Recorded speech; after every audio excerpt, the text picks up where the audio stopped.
Hello, this is Pete, or Kenshin1913, along with Mom, and this is another Cooking with Kenshin1913. What are we making today? a chocolate cake. But what's the special about it? It's eggless, milkless, and butterless. Vegan. So this chocolate cake is relatively easy. It goes into an 8x8 or 9x9 square pan. Believe it or not, with not having any eggs, butter, or milk in it, it's very, very moist. Okay, so we're going to put our flour. Yep, and all the ingredients are in the video description or in the little logos or the stuff I've been working on off.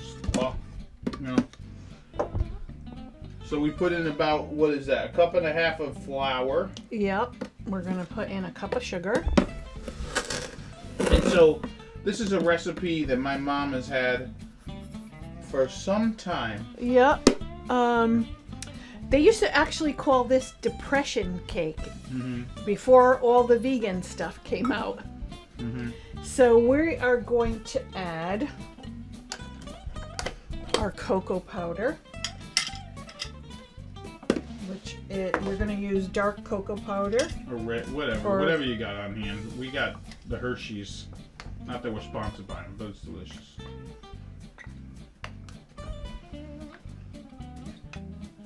So yeah, as my mom was mentioning, that this cake is actually very moist, in consideration of like not a lot of liquid in it.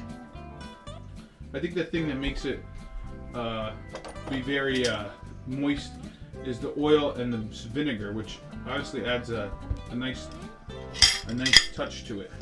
I'm just going to break this up a little bit so we don't have any lumps.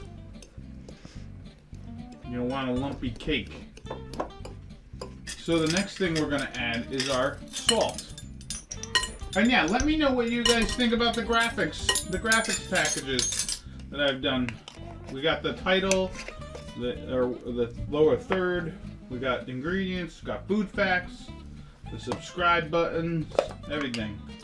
So next we're going to add our baking soda, right? This is baking soda, yes. Yes. And basically, this recipe, my great-grandma,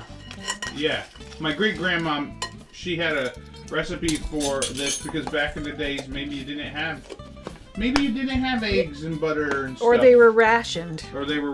So you had to come up with a way to make a nice sweet treat for your kids or whomever that didn't actually involve having, the eggs, the butter, the milk.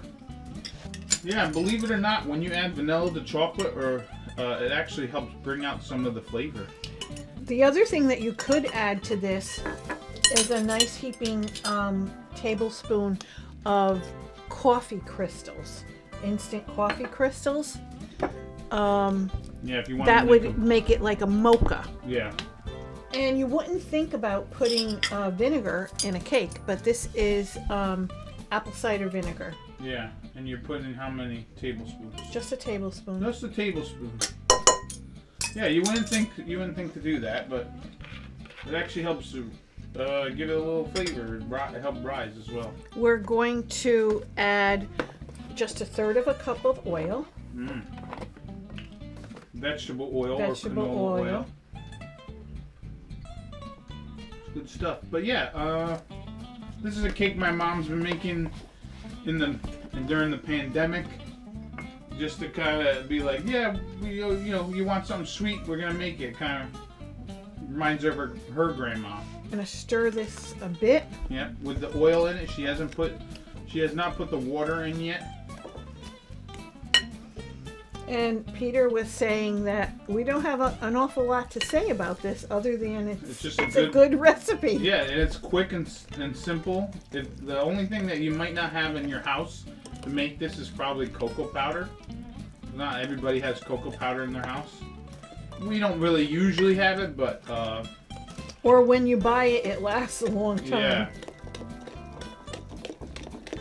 Now at this point, your cake's probably going to look a little liquidy, but it'll firm up when you cook it in the oven, for sure.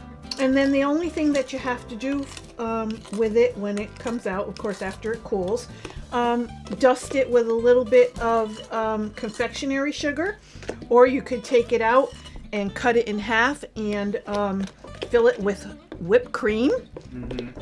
Or your dairy-free cream. Yep, and put berries on top if you'd like. Yeah. But I know when I started making this, the family couldn't believe how moist it was. Yeah. So we're going to preheat our oven to 350 degrees. And we're going to bake it in a square pan. Already greased, my mom greased it. And we're just going to pour it in and then we're going to let it bake. Until when, Ma? Until it is done for, you put it in for about 30 minutes or so.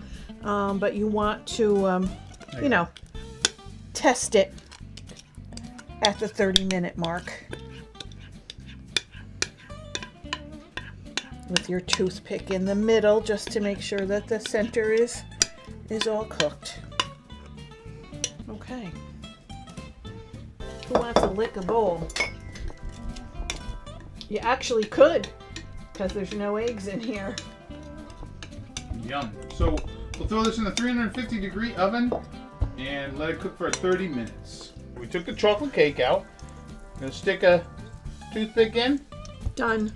Wham. Done. Just needs to cool. Needs to cool. We'll put some powdered sugar on it later. Okay, we're putting some powdered sugar on our cake. Yeah, our chocolate cake is all set. It's nice and cool. We're going to take it, well, we're not going to take it out of there, but we're going to take a piece after we put a little powdered sugar. Gilding the lily, as they call it. And now we're going to chop up a little slice. And then we're going to eat it. Getting the first piece out is always the toughest. It's always the biggest pain in the particular. Look at that. Look at that. Look at it. Let's have a piece. Yum, yum, yum. Alright, so here's our chocolate cake. As you can see, I'm just trying to show you the texture of it. It's a very good piece of cake, so let's try some. You don't even need the powdered sugar. You could see how nice and flaky it is. Your fork goes right into it. Yeah, see how flaky? Mmm. It's good and it's super moist. Honestly, if you told me that this didn't have any eggs in it or milk, I'd be like, what? And it's got a lot of good chocolate flavor. Mm-hmm. Even with the bit that you put in there. Yep. But yeah, I think probably the oil helps boost that chocolate flavor because usually fats help with. Keeps it moist. Yeah, I know. So damn good. So I have been Pete, or Kenshin1913, along with Mom. And this has been another Cooking with Kenshin1913. Enjoy and happy eating.